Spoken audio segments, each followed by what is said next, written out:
مرحبا بكم متابعينا الكرام إلى هذا الفيديو الجديد والذي سنطلعكم من خلاله على أبرز توقعات الحالة الجوية في الجزائر ليوم غد الأربعاء 8 فيفري وللأيام القليلة المقبلة إلى نهاية هذا الأسبوع. ولكن وقبل أن ندخل في التفاصيل كالعادة لا تنسوا أولا دعمنا بلايك لهذا الفيديو والاشتراك في القناة مع تفعيل الجرس ليصلكم كل ما هو جديد. إذا بالنسبة ليوم غد الأربعاء 8 فيفري خلال الصبيحة أجواء غائمة مع أمطار بسواحل وهران، تلمسان، مستغانم، بومرداس، تيزي وزو، جيج البجاية، بالإضافة إلى سكيكدا، عنابة والطرف. بعد الظهيرة ستلتحق الأمطار بكافة المناطق الشمالية الشرقية والوسطى للوطن خصوصا، وتحديدا بكل من الطرف، قالمة، سقهراس، قسنطينة، عنابة، سكيكدا، جيج الميلة، بجاية، سطيف، وشمال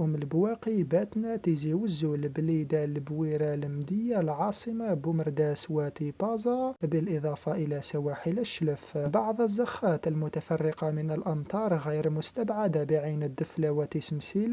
أواخر الليل أمطار ضعيفة جدا ومتفرقة بسيدي بالعباس، وهران ومستغانم. يوم الخميس خلال الصبيحة ستستمر الأمطار في التساقط بالجهة الشرقية والوسطى للوطن فقط بكميات تقارب أو تتعدى 50 ملم محليا، مع أجواء مستقرة ببقية الولايات الغربية وحتى الجنوبية. بعد الظهيرة ستشتد الأمطار وستكون أكثر غزارة بكافة المناطق الممتدة من القالة وصولا إلى ولاية الشلف. أمسية وليلة الخميس الثلوج ستكون حاضرة تقريبا بجل المرتفعات الشرقية للوطن كمرتفعات سقهراس، قالمة، بساخنشلة، باتنا، البواقي، قسنطينة. أواخر الليل مرتفعات سطيف، بجاية، ميلا، جيجل وبرج بوعريريج. الثلوج ستزداد كثافة يوم الجمعة 10 فيفري وستتساقط تقريبا بجل المرتفعات الشرقية والوسطى للوطن التي يتراوح علوها ما بين 700 حتى 800 متر، وقد ينخفض بشكل محلي ببعض المناطق. وبالتالي الولايات المعنية بالثلوج يوم الجمعة هي كل من سقهراس، قالمة، قسنطينة، تبسا، خنشلة، باتنا، البواقي، سكيكدا، جيجل، ميلا، سطيف، برج بوعريريج، بجاية وتيزي وزو، بالإضافة إلى البليدة، البويرة، المدية وشمال المسيلة. الثلوج ستكون أكثر كثافة بشرق البلاد وستستمر من ليلة الخميس إلى صبيحة يوم السبت. هذا كله ويبقى العلم لله وحده.